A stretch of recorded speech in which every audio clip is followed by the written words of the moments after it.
Kami dari kelompok 1 yang beranggotakan saya, Aulia Khairunisa, dengan NIM 220205224. Saya Mesaria Islain dengan NIM 220205207. Saya Trindawati dengan NIM 220205214. Saya Ines Dari dengan NIM 220205278. Saya Adita Salsabila dengan NIM 220205221.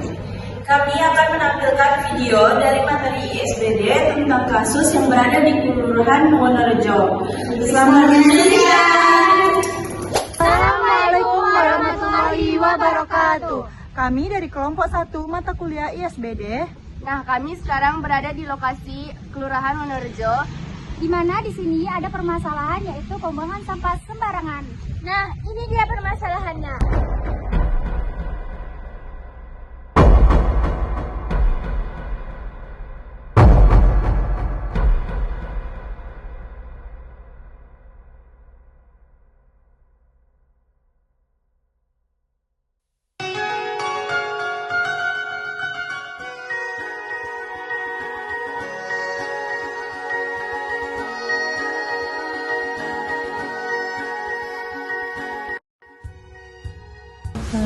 Permisi Ibu, Ibu sebagai apa di sini, atas nama siapa? Saya di sini sebagai kasih pemerintahan. Adik dari mana ya? Dari kampus mana? Dari kampus Umri Bu, dari Prodi Farmasi.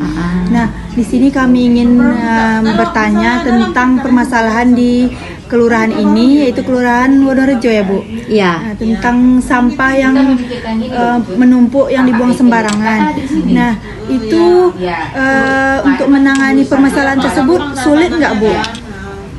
Dikatakan sulit, tidak sulit juga ya. Itu kan tergantung kepribadian seseorang. Ini kan sudah ada LPS-nya. LPS itu kan sudah dibentuk. Ini kan di sini kan pengangkutan sampah itu kan seminggu itu 2 kali pengangkutan. Jadi nggak ada masalah. Yang masalah itu terkadang ya masyarakat yang bukan masyarakat Wonorejo ya yang membuang sampah yang di situ. Kadang orang luar yang membuangnya. Maklum lah namanya manusia kan. Ada yang hatinya yang jadi susah mau dibilang. Ya. Nah, menurut Ibu apa kerugian dari sampah itu Bu? Sampah menumpuk di situ. Bu merasa rugi nggak gitu? Apa ruginya terhadap lingkungan di sini?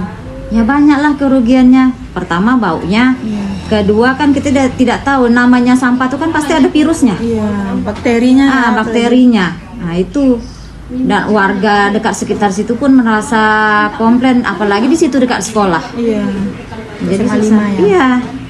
Warga pun anak-anak sekolah pun mau lewat kadang susah. Kalau betul Bu, itu tuh udah berlangsung sejak kapan Bu? Dan kapan saja warga tuh buang sampah sembarangan gitu Bu?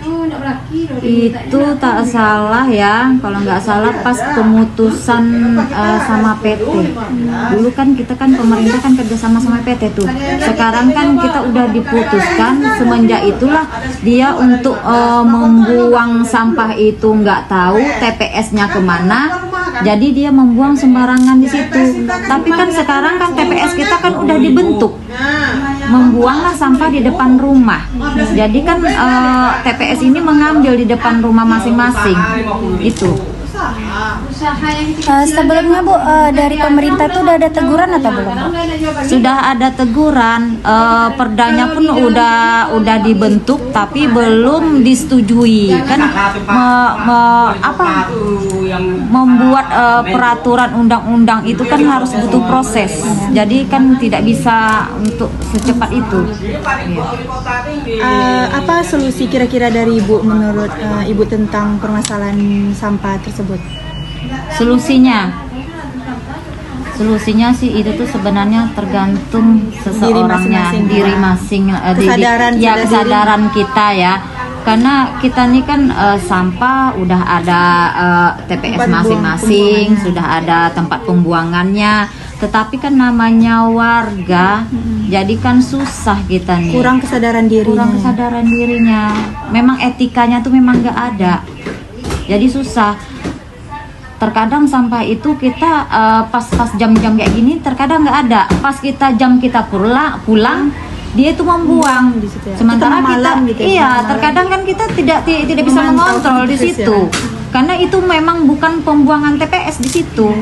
Itu masalahnya. Jadi tidak ada ya Bu yang mengangkut mobil truk mengangkut sampah yang di situ tiap hari. Nah, kalau udah kebanyakan sampah membuang ke situ, mau nggak mau TPS yang udah terbentuk tak salah membuang lagi dia ke tempat yang lain. Seharusnya itu tuh dah tidak ilegal itu tuh. Itu kan sudah di itu kan. Nggak boleh membuang sampah di situ, tapi itulah. Apa harapan Ibu ke depannya mengenai permasalahan yang ada di depan itu, Bu?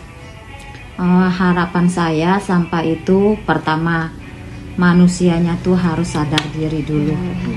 Yaitu dia mempunyai etika. Kalau sampah itu sebenarnya dibuang ke rumahnya sendiri gimana? Dah itu pertama. Intinya dia tuh gimana ya? Kesadaran dirinya tuh dia nggak ada sebenarnya. Kalau dia sadar diri, ini kan sudah dibentuk sampah itu. Seharusnya jangan dibuang sembarangan lagi. Itu intinya sebenarnya itu. Etikanya nggak ada itu. Berarti kembali ke diri kita lagi ya, Bu? Iya benar. Ada nggak etika dalam diri kita? Iya, gitu. benar. Kalau andainya kita mungkin ada etika dalam diri kita nggak akan mau buang sampah sembarangan. Iya, Apalagi benar. bisa dibilang yang buang sampah di situ itu warga lain gitu kan, Bu? Iya, warga lain bukan warga sini. Iya, Karena bukan warga warga sekitar. ini kan udah ada TPS-nya masing-masing. Seminggu udah 2 kali pengangkutan. Karena itu tuh kebanyakan warga dari luar yang membuang sampah itu ke sini. Berarti untuk sampah sekitar warga sini itu udah aman lah ya, Bu? Berarti itu memang ulah dari warga. Alhamdulillah sudah aman. Alhamdulillah sudah aman kalau sampah di sini. Cuman yang pembuangan sampah di sini nih orang luar. Itu masalahnya. Itu masalahnya. Bukan warga di sini. Jadi susah untuk ditangani ya, Bu? Iya, tapi kalau ada orang luar itu membuang sampah, kami melihat langsung kami tegur. Nah, karena itu kan memang sudah ada peraturannya, cuman peraturannya tuh belum keluar karena butuh proses Ya, itu. jadi masalahnya. belum bisa ditangani. Nah, iya, cuman kami hanya bisa memberi teguran gitu. Kalau sampai 2 kali ketangkapan langsung diproses tuh. Berarti warga yang buang sampah di situ tuh yang sembarangan berarti termasuk dari manusia yang tidak mempunyai Moral ya, Bu ya. Nah, itu dia. Moral dan etika tadi Iya, yang paling sebenarnya. penting ya kan, Bu? Iya, kalau dia punya etika, nggak mungkin seperti itu. Terima kasih ya, Bu. Iya. Sekian video dari kami, selamat menyaksikan.